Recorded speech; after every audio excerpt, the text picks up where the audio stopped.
प्यारे दोस्तों, हमारे नए नए प्रोग्राम्स देखने के लिए हमारे चैनल को सब्सक्राइब करें तथा नोटिफिकेशंस पाने के लिए बेल का बटन जरूर दबाएं।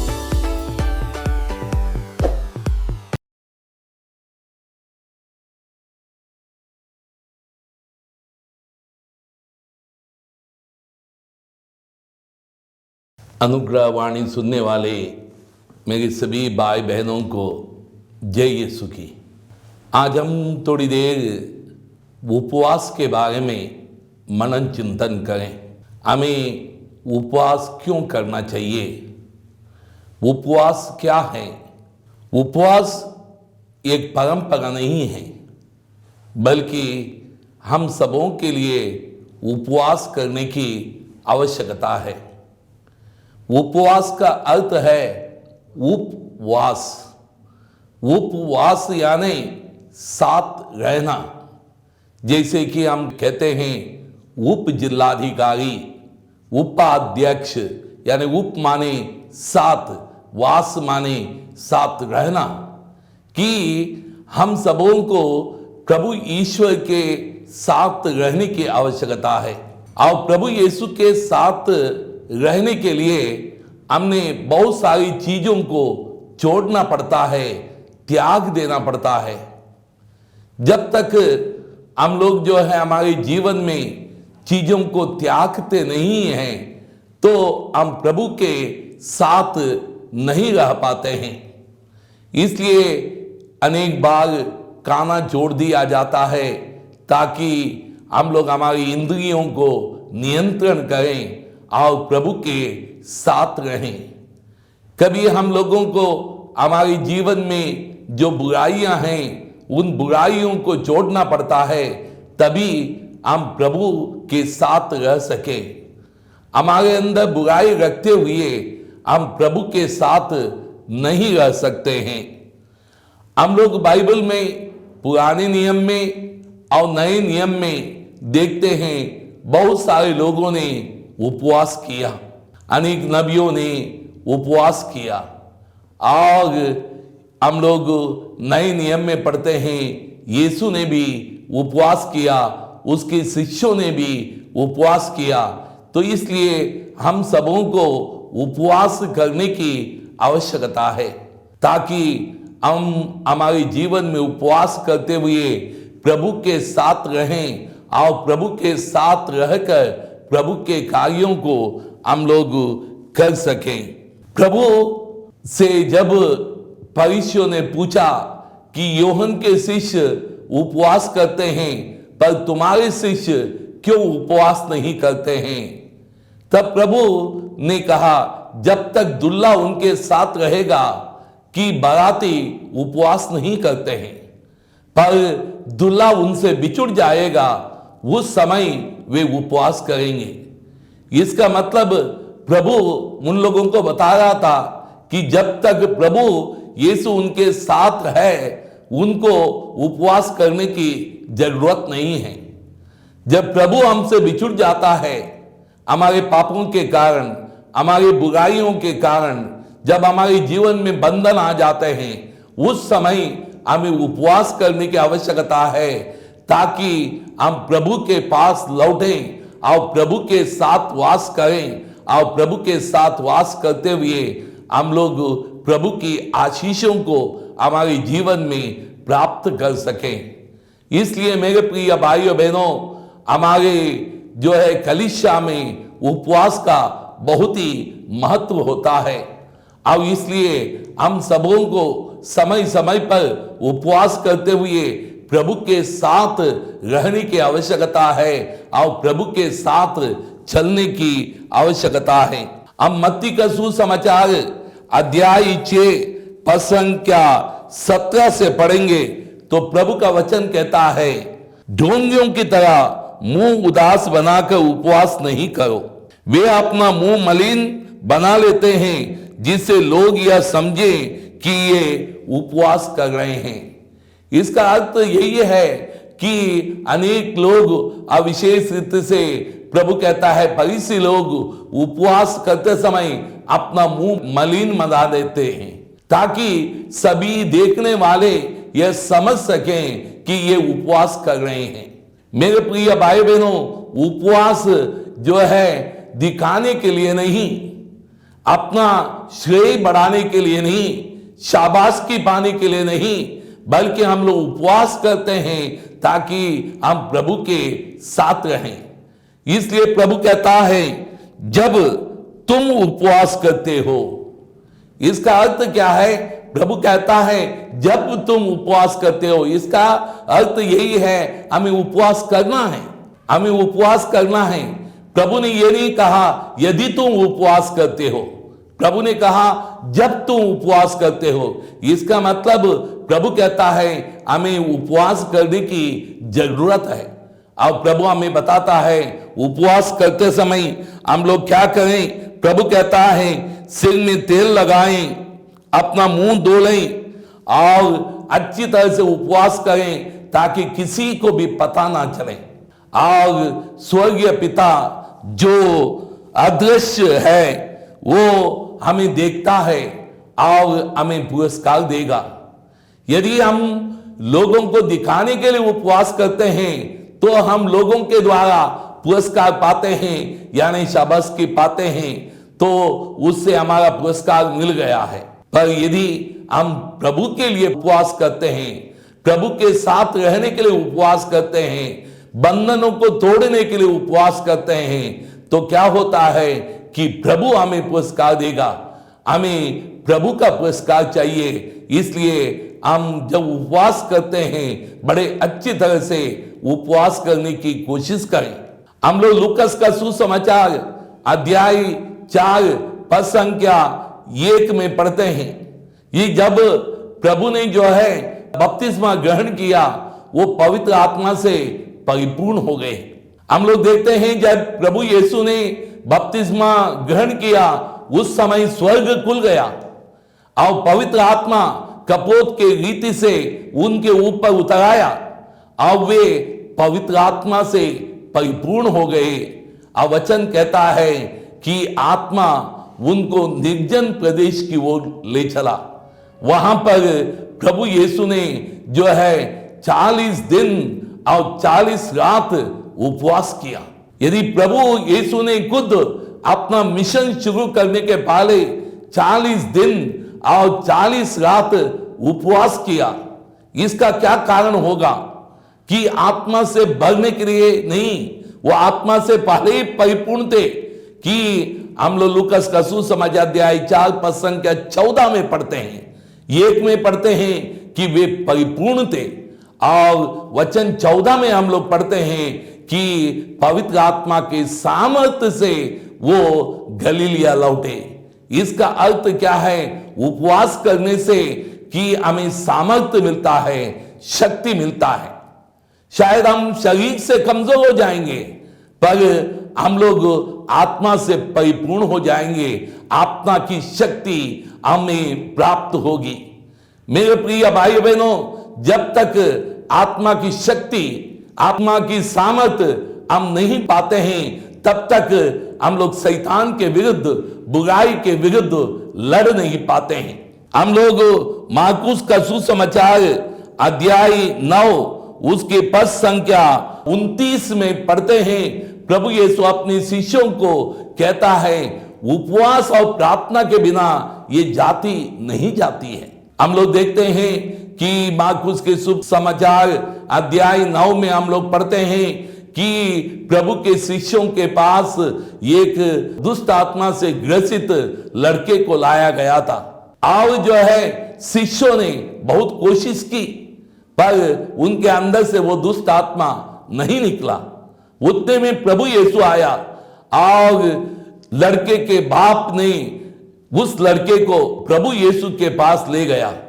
और जब प्रभु यीशु के पास ले गया कि प्रभु यीशु ने उसको आदेश दिया और दुष्ट आत्मा उसको छोड़कर चला गया, तो शिष्य सोचने लगे कि हम लोग इस दुष्ट आत्मा को क्यों नहीं निकाल सके। प्रभु यीशु ने तो शब्द मात्र से इस दुष्ट आत्मा को निकाल दिया। और रास्ते में जाते समय शिष्यों ने प्रभु यीशु से पूछा कि हम लोगों ने इतना प्रयत्न किया पर वो दुष्ट आत्मा नहीं निकला, पर आपके एक शब्द मात्र से वो दुष्ट आत्मा निकला। तो प्रभु यीशु ने उनको कहा, उपवास और प्रार्थना के सिवा ये दुष्ट आत्मा नहीं निकलता है।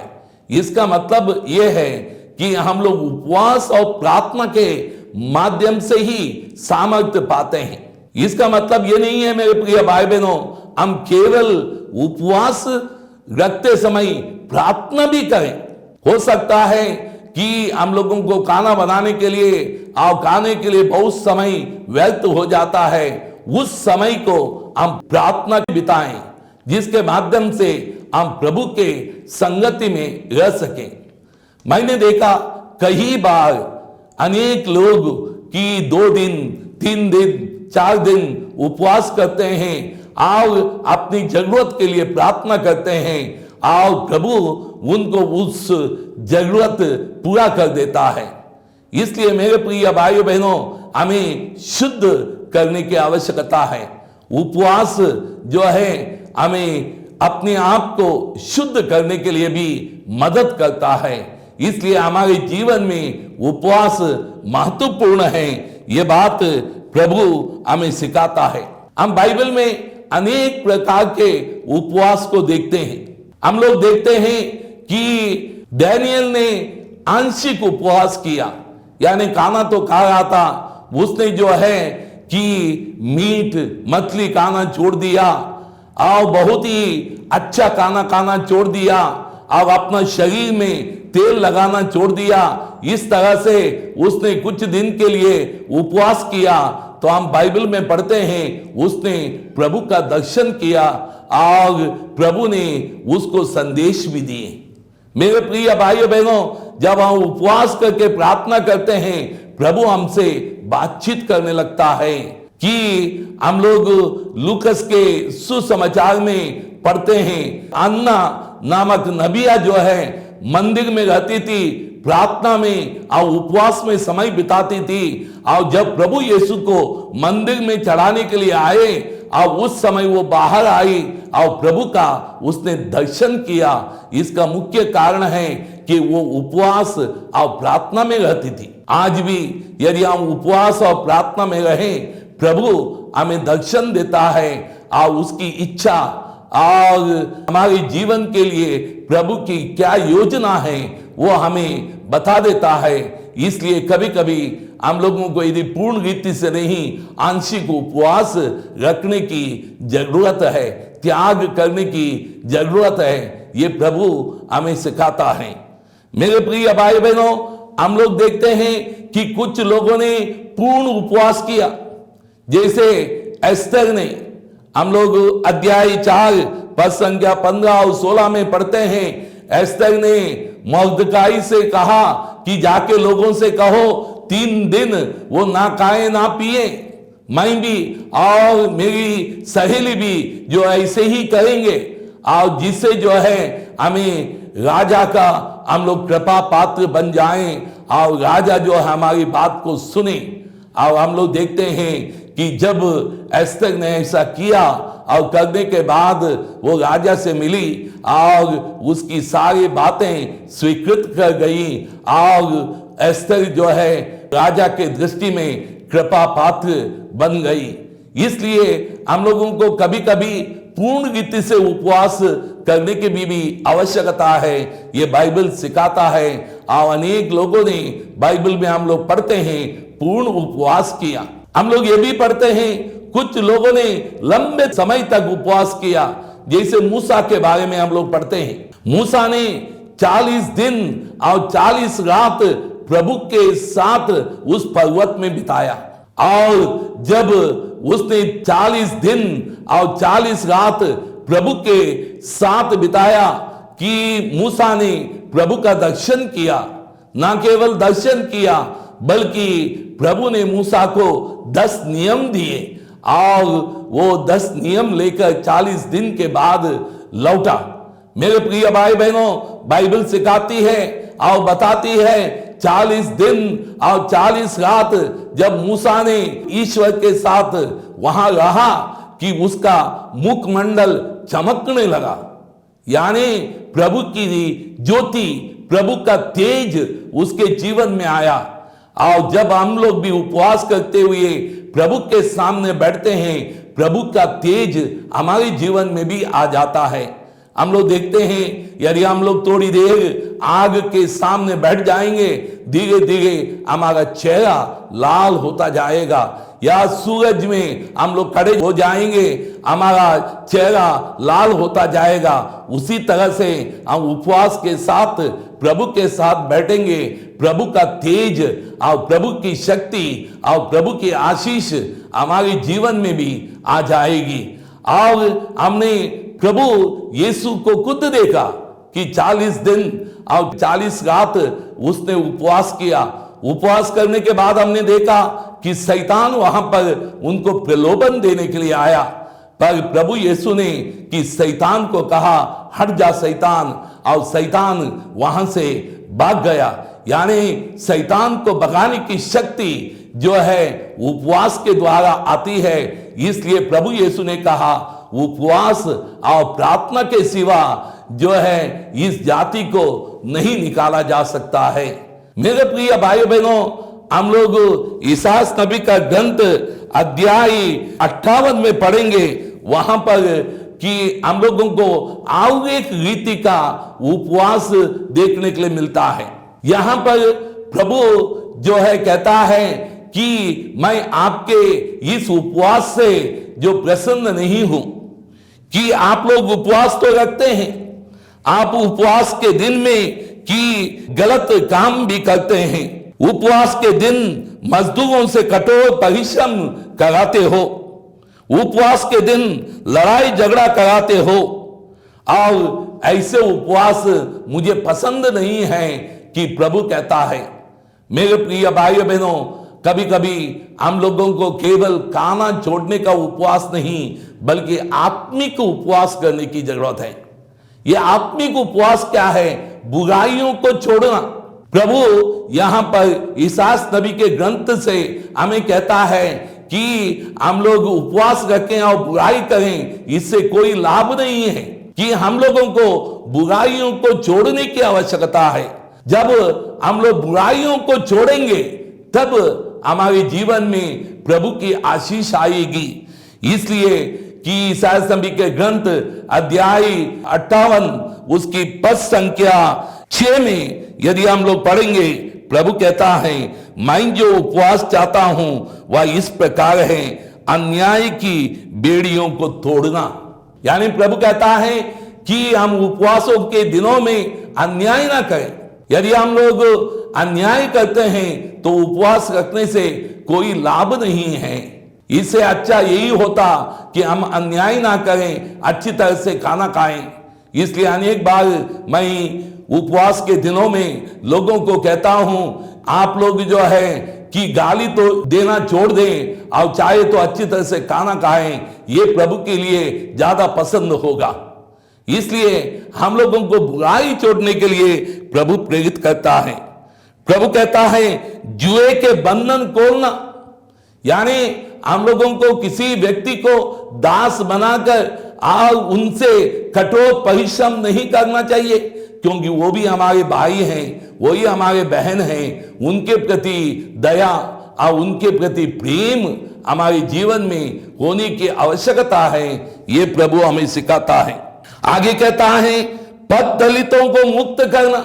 मेरे प्रिय भाई बहनों, किसी को भी हम बंधन में डाल के ना रखें।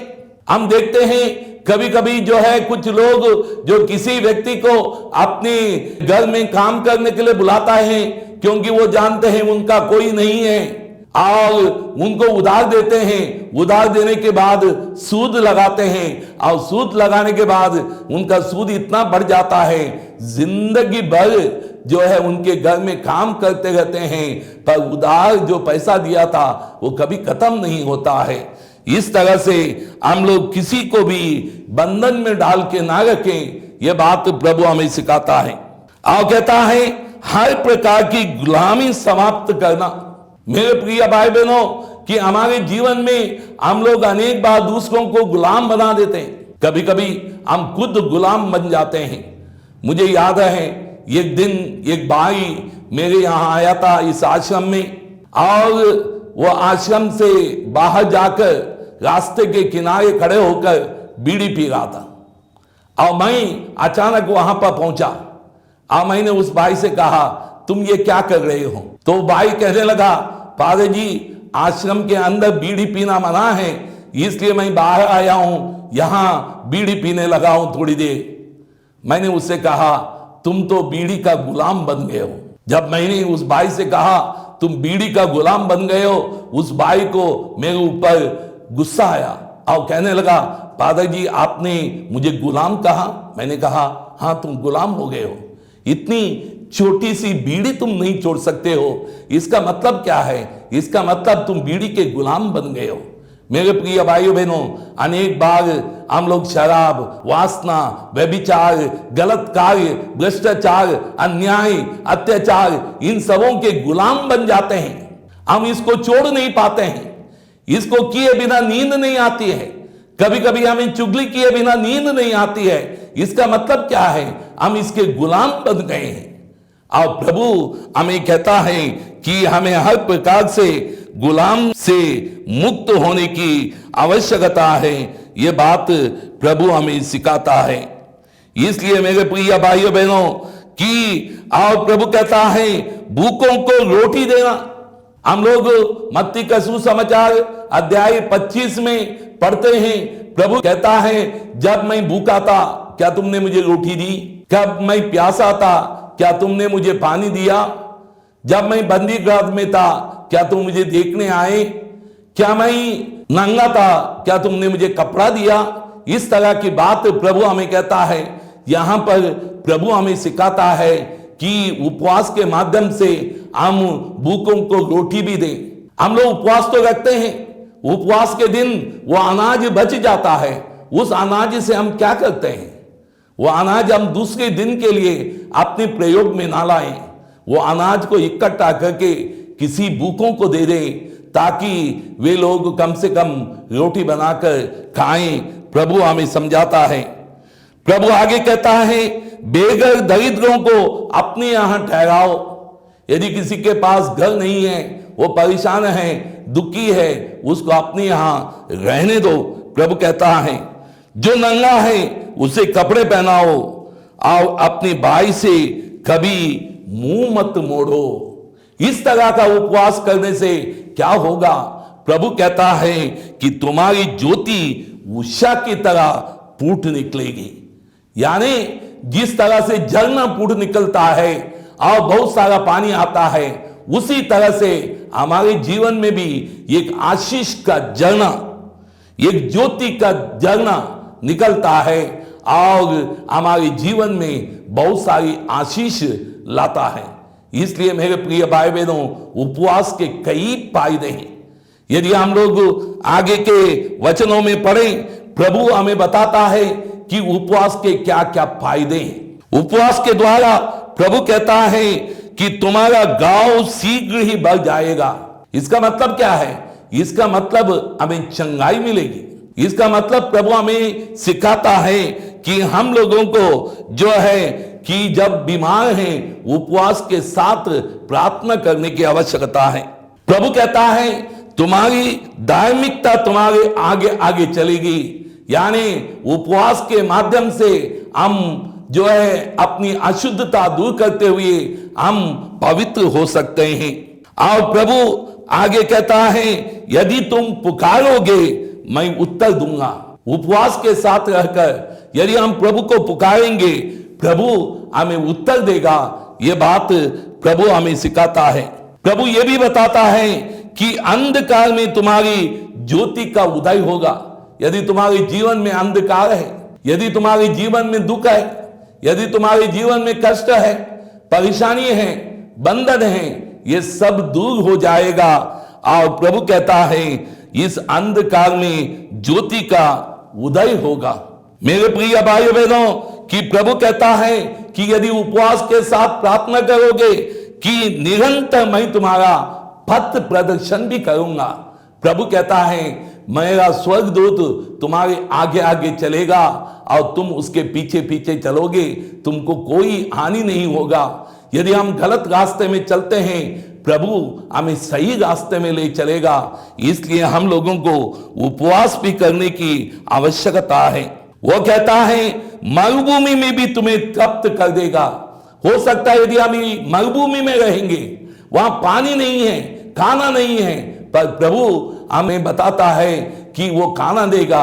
हम एलिया के बारे में पढ़ते हैं, जब एलिया यरदन नदी के पास छिप रहा था, उसने जो है कि उनको रोटी का प्रबंध करा दिया, उसी तरह से और पानी का प्रबंध करा दिया। उसी तरह से प्रभु हमारे जीवन में भी कि रोटी पानी का प्रबंध कर देगा। प्रभु कहता है, वो कहता है तुम्हें शक्ति प्रदान करेगा। हमारे जीवन में हम क्षीण हो गए हैं, शक्तिहीन हो गए हैं, सामर्थ्य नहीं है कि प्रभु हमें शक्ति प्रदान करेगा। और प्रभु हम लोगों से यह भी कहता है कि तू सींचे हुए उद्यान के सदृश होंगे, यानी कि धूप है और सब सूख रहा हो, आज उस बगीचे को यदि सींचा होगा तो हर एक पौधा हरा भरा होगा। उसी तरह से हमारा जीवन, हमारा परिवार हरा भरा रहेगा। यह बात प्रभु हम लोगों को समझाता है। प्रभु आगे कहता है कि मैं तुम्हें आनंद प्रदान करूंगा। प्रभु हमारे जीवन में आनंद प्रदान करेगा। उतना ही नहीं, प्रभु कहता है हमारे संतान को भी प्रभु आशीष देगा।